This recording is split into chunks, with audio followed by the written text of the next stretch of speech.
Hello दोस्तों, कैसे हो आप सब। तारीख थी 12 दिसंबर। जगह महाराष्ट्र के रायगढ़ जिले का माथेरान का ये इलाका सिनेरियो से भरा, हरी बारी सिन से भरे ये टूरिस्ट के लिए काफी फेमस है। यहाँ वीकेंड पर मुंबई और आसपास के शहरों से लोग घूमने आते थे। माथेरान के बाहरी इलाके में बसा है इंदिरा नगर। इसी जगह के सुंदर सी लॉज है साईं लॉज। रविवार का दिन सुबह का वक्त था। साईं लॉज में जो हुआ वो हर किसी दिल दहलाने वाला था। कमरे में बेड के नीचे एक ऐसी लाश मिली, उसे देखकर लोगों के रोंगटे खड़े हो गए।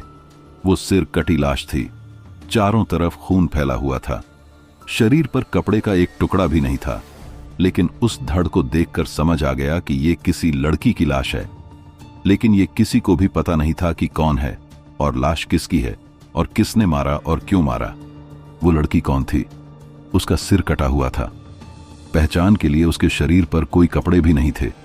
एक हाथ पर कुछ टैटू के निशान थे, लेकिन उसे भी कातिल ने चाकू या किसी धार ब्लेड से खुरच दिया था।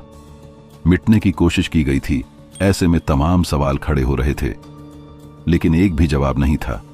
रूह कंपा देने वाली इस वारदात की सूचना तुरंत पुलिस को दी गई। रायगढ़ के आला अधिकारी तुरंत मौके पर पहुंचे। तफ्तीश शुरू की गई। अब पुलिस के सामने पहली चुनौती ये थी कि शव का पहचान करना। आखिर ये शव किसका था? सबसे पहले उस होटल के रजिस्टर को चेक किया गया। ये पता लगाया गया कि आखिर इस कमरे में रुके शख्स ने अपनी क्या पहचान बताई थी। तब पता चला कि उस कमरे में अमजद खान और रुबीना बेगम नाम से कमरा बुक थे। दोनों ने खुद को पति पत्नी बताया था। ये शनिवार और रविवार 2 दिनों के लिए कमरे को बुक कराया था। इन्होंने अपना पता मुंबई का दिया था। पुलिस ने तुरंत मुंबई के उस पते की जानकारी मंगाई, लेकिन जवाब चौंकाने वाला मामला मिला।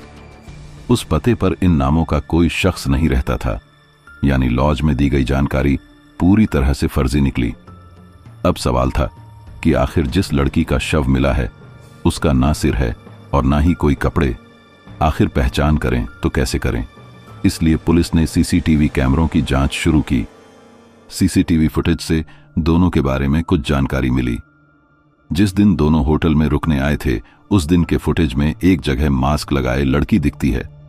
वहीं घटना वाले दिन यानी रविवार लॉज से बाहर एक लड़का दिखाई देता है, पीठ पर बैग लटकाए, तेजी से कहीं निकलते हुए। उतनी सुबह वही एक लड़का उस घटना वाले लॉज से निकला था। अब पुलिस उसकी तलाश शुरू करती है। कुछ कैमरों की जांच में उसके जाने की दिशा का पता चलता है। उसी दिशा में पुलिस की एक टीम जाकर तलाश करती है। तब रेलवे ट्रैक के पास की 250 फुट खगलने के बाद पुलिस को एक सुराग मिलती है, गहरी खाई की, और जाते दिखता है। पुलिस उस खाई में छानबीन करती है। तब दूर से खून से सनी एक पॉलीथीन दिखाई देती है। पुलिस तुरंत जाकर उस पॉलीथीन को कब्जे में लेती है। उस पॉलीथीन से एक लड़की का कटा हुआ सिर मिलता है। अब प्राथमिक तौर पर पुलिस को ये यकीन हो जाता है कि कटा हुआ सिर उसी लड़की का है जिसका धड़ वाला हिस्सा लॉज के कमरे में मिला है। अब पुलिस उस सिर के आधार पर लड़की की पहचान करती है और छानबीन शुरू करती है। इसी बीच कुछ इलेक्ट्रॉनिक सर्विलांस और पैसों के ट्रांजैक्शन के आधार पर पुलिस को यह पता चलता है कि आखिर ये कपल कौन थे। अब सवाल ये था कि आखिर ऐसी क्या वजह थी कि लड़की का इतनी बेरहमी से कत्ल किया गया।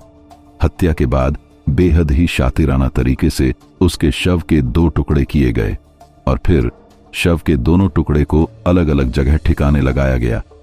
अब पुलिस इसकी पड़ताल करती है तो 24 घंटे के भीतर पूरा केस आईने की तरह साफ हो जाता है। कातिल के साथ कत्ल की वजह की परतें भी खुल जाती हैं। कातिल के चेहरे से जब बेनकाब होता है तो पुलिस भी हैरान रह जाती है, क्योंकि कातिल कोई और नहीं बल्कि उस लड़की का पति था। वो पति जिसके साथ इस लड़की ने मई 2021 में ही 7 फेरे लिए थे।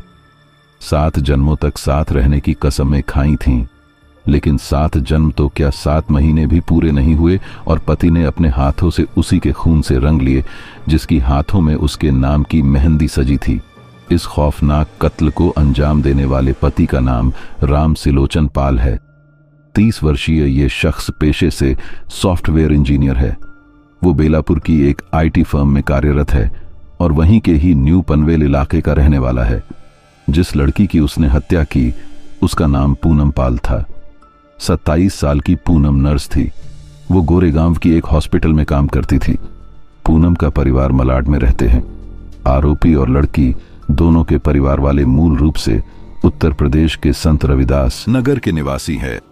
इसलिए दोनों के परिवार की मर्जी से मई 2021 में शादी कराए थे। हालांकि शादी के बाद कुछ रिवाज और दोनों के कामकाज होने की वजह से साथ में नहीं रहते थे। तय ये हुआ था कि कुछ समय बाद दोनों एक साथ रहने लगेंगे, लेकिन दोनों वीकेंड पर मिलते थे। छुट्टियों पर दोनों आसपास के टूरिस्ट स्पॉट पर घूमने भी जाते थे। घटना से पहले भी दोनों अलग अलग कई लॉज में रुक चुके थे, लेकिन घटना वाले दिन सबसे बाहरी और दूर वाले इलाके के लॉज में रुके थे। जांच में पता चला कि दोनों 11 और 12 दिसंबर को माथेरान गए थे। 11 दिसंबर की शाम 7:30 बजे ही दोनों ने माथेरान के इंदिरा नगर इलाके के साईं सदन लॉज में एक कमरा बुक किया था। आरोपी ने लॉज में अपना नाम अमजद खान और पत्नी का नाम रुबीना बेगम दर्ज करवाया था। पुलिस की पूछताछ में आरोपी इंजीनियर ने बताया कि शादी के बाद जो वो छुट्टियों पर मिलते थे, तब एक बार पत्नी से उसकी पुरानी जिंदगी के बारे में पूछा था। काफी भरोसे और विश्वास दिलाकर पूछा। तब खुशी खुशी पूनम ने सब कुछ खुलकर बता दिया था कि मैं किसी लड़के को पसंद करती थी और उसके साथ सेक्स भी करी हूं। उसके पूरा सच रामसी लोचन सह नहीं पता है। उन्हें लगा कि मेरे पत्नी मेरे करने से पहले किसी और के साथ सेक्स किया। रामसी लोचन उस पर शक करने लगा था। फिर उसी वजह से उसकी हत्या करने की साजिश रच डाली। बताया जाता है कि पत्नी का मर्डर एकदम क्राइम शो की पैटर्न पर किया और उसके शरीर को अलग अलग हिस्सों में अलग करके फेंक दिया था। सिर्फ इतना ही नहीं, आरोपी पति ने यह कोशिश की थी कि उसने सारे सबूत मिटा दिए हैं, चाहे वो घटनास्थल पर वाले सबूत हों या फिर मोबाइल फोन से जुड़े लोकेशन की। दरअसल पुलिस ने बताया कि आरोपी ने शनिवार को अपने घर यानी पनवेल से निकलते समय फोन बंद कर दिया था ताकि उसकी आखिरी लोकेशन घर की ही रहे। इसके बाद जब तक उसने घटना को अंजाम दिया तब तक फोन बंद रखा। वारदात के बाद घर पहुंचने के बाद ही फोन ऑन किया था। इसके अलावा पत्नी के कटे हुए सिर को रेलवे ट्रैक के किनारे खाई में फेंकने के बाद उसके फोन को भी किसी दूसरे सुनसान जगह पर फेंक दिया था ताकि पुलिस उस फोन को ट्रेस भी कर ले तो उस तक पहुंच ना सके। इसे पूरा करने के लिए उसने कई क्राइम शो देखे थे। उसे यह समझ आ चुका था कि इलेक्ट्रॉनिक सर्विलांस से सुराग मिल सकता है। इसके अलावा उसे यह भी पता चला था कि जिस शव का सिर ना मिले और उससे जुड़ा कोई सामान ना मिले तो उसकी पहचान करना मुश्किल हो जाता है और पुलिस केस को बंद कर देती है। इसीलिए उसने इस साजिश के तहत घटना को अंजाम दिया था, लेकिन उसकी पूरी साजिश महज 24 घंटे में ही खुल गई। तो कहानी को यहीं पर खत्म करते हैं। आप कमेंट करके बताइए कि वीडियो आपको कैसा लगा। इस वीडियो को लाइक और शेयर जरूर करें। चैनल को सब्सक्राइब करके बेल आइकन ऑन कर लीजिए। तो मिलते हैं और एक नई कहानी के साथ।